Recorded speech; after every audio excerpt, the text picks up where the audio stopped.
അങ്കോലയിലെ മണ്ണിടിച്ചിലിൽ കാണാതായ അർജുനെ 8ാം ദിവസം കണ്ടെത്താനായില്ല. പുഴയിലും പുഴയോരത്തുമാണ് ഇന്ന് സൈന്യവും സ്കൂബ ടീമും തിരച്ചിൽ നടത്തിയത്. ശക്തമായ മഴയും ഗംഗാവലി പുഴയിലെ അടിയൊഴുക്കുമാണ് രക്ഷാപ്രവർത്തനത്തിന് വെല്ലുവിളിയാകുന്നത്. സോണാർ പരിശോധനയിൽ പുതിയ സിഗ്നൽ കണ്ടെത്തി. ട്രക്കിന്റെ ഭാഗങ്ങളെന്നാണ് സംശയം. പ്രദേശത്ത് നാളെ വിശദമായ പരിശോധന നടത്തും. റിട്ടയർഡ് മേജർ ഇന്ദ്രബാലനും നാളെ ഷൊരൂരിലെത്തും. കാണാതായ പ്രദേശവാസി സണ്ണി ഗൌഡയുടെ മൃതദേഹം ഇന്ന് പുഴയിൽ നിന്നും കണ്ടെത്തി. ദീപക് മലയമ്മയാണ് വിശദാംശങ്ങളുമായി ചേരുന്നത്. ദീപക്, ഏറ്റവും പുതിയ അപ്ഡേഷനാണ് ഷിരൂരിൽ നിന്നും വരുന്നത്. സോണാർ പരിശോധനയിൽ പുതിയ സ്ഥലം കൂടി കണ്ടെത്തിയിരിക്കുകയാണ്. റഡാർ പരിശോധനയിൽ കണ്ടെത്തിയ അതേ സ്ഥലം തന്നെയാണ് എന്നുള്ളതാണ് ഏറ്റവും നിർണായകം. അർജുനായുള്ള തിരച്ചിൽ നാളെയും തുടരും. തിരച്ചിലിനായി എത്തുന്നത് രക്ഷാപ്രവർത്തനത്തിനായി സ്കൂബ ടീം ഒപ്പമാണ് ഇന്ന് തിരച്ചിൽ നടത്തുന്നത്. ശക്തമായ മഴയും ഗംഗാവലി പുഴയിലെ അടിയൊഴുക്കുമാണ് ഇന്ന് രക്ഷാപ്രവർത്തനത്തിന് വലിയ പ്രതിസന്ധിയായത്. ട്രക്കിന്റെ ഭാഗങ്ങളെന്ന് സംശയിക്കുന്ന അത്തരമൊരു സ്ഥലമാണ് പുതിയതായി കണ്ടെത്തിയിരിക്കുന്നത് എന്നുള്ളതാണ് ഏറ്റവും നിർണായകമായ വിവരം. റഡാർ പരിശോധനയിൽ കണ്ടെത്തിയ അതേ സ്ഥലം തന്നെയാണ്. ട്രക്കിന്റെ ഭാഗങ്ങളെന്ന സംശയവും ഉണ്ട്. നാളെ വിശദമായ പരിശോധന നടത്താൻ തന്നെയാണ് തീരുമാനം. ഒപ്പം ദീപക് മലയമ്മ ചേരുന്നു വിശദാംശങ്ങളുമായി. ദീപക്, ഏറ്റവും പുതിയ വിവരങ്ങളാണല്ലോ ഇപ്പോൾ പുറത്തുവരുന്നത്. സോണാർ പരിശോധനയിൽ പുതിയ സ്ഥലം കൂടി കണ്ടെത്തിയിരിക്കുകയാണ്. നേരത്തെ റഡാർ പരിശോധനയിൽ കണ്ട അതേ സ്ഥലം എന്നതും അർജുന്റെ കാര്യത്തിൽ വളരെ നിർണായകമാണ്. നാളെ എപ്പോഴാകും, എത്തരത്തിലാവും തിരച്ചിൽ നടത്തുക? പരിശോധനകൾ പുനരാരംഭിക്കുമെന്നുള്ളതാണ്.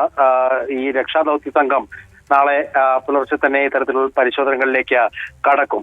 നേരത്തെയും റഡാർ പരിശോധനയിലും ഒപ്പം തന്നെ സോണാർ പരിശോധനയിലും ഒക്കെ തന്നെ ഇത്തരത്തിൽ സിഗ്നലുകൾ കിട്ടുന്ന സാഹചര്യം ഉണ്ടായിരുന്നു. അതായത് ലോഹ ഭാഗങ്ങൾ ഏതെങ്കിലും മേഖലയിൽ ഉണ്ടെങ്കിൽ അത് ഡിറ്റക്ട് ചെയ്യപ്പെടുന്ന സാഹചര്യം ഉണ്ട് എന്നുള്ളതാണ്. അതായത് ഈ ലോഹ ഭാഗങ്ങൾ, പ്രത്യേകിച്ച് കല്ലിന്റെ കൂടുതൽ ലോഹ അംശങ്ങളുള്ള ഭാഗങ്ങളാവും ഒരു പക്ഷേ, അല്ലെങ്കിൽ മറ്റേതെങ്കിലും തരത്തിൽ ലോഹ ഭാഗങ്ങൾ ഉണ്ടെങ്കിൽ അത് ഡിറ്റക്ട് ചെയ്യപ്പെടുന്ന സാഹചര്യവും ഉണ്ടാകാം. ഇങ്ങനെ രണ്ട് സാധ്യതകളാണ് ഇതുമായി ബന്ധപ്പെട്ടുകൊണ്ട് ഉള്ളത്.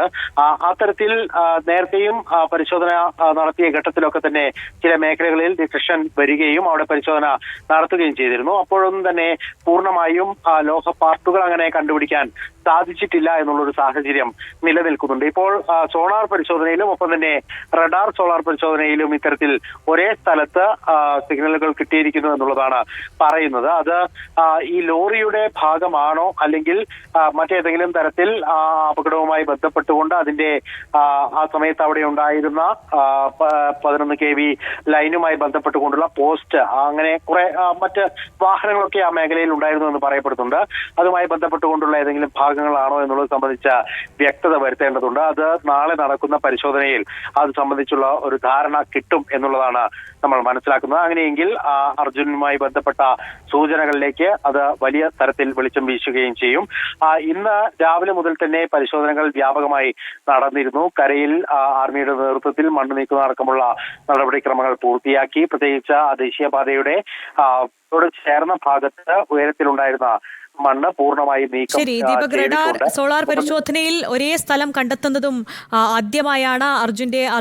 അർജുന്റെ ലോറിയും കണ്ടെത്താനുള്ള നിർണായക സൂചനകൾ എന്ന് തന്നെ കരുതേണ്ടിയിരിക്കുന്നു. നാളെ പ്രതീക്ഷയോടെ തന്നെ കേരളം ഉറ്റുനോക്കുകയാണ്. നാളെയും തിരച്ചിൽ പുനരാരംഭിക്കും. ദീപക് മലയമ്മയാണ് വിശദാംശങ്ങൾ നൽകിയത്.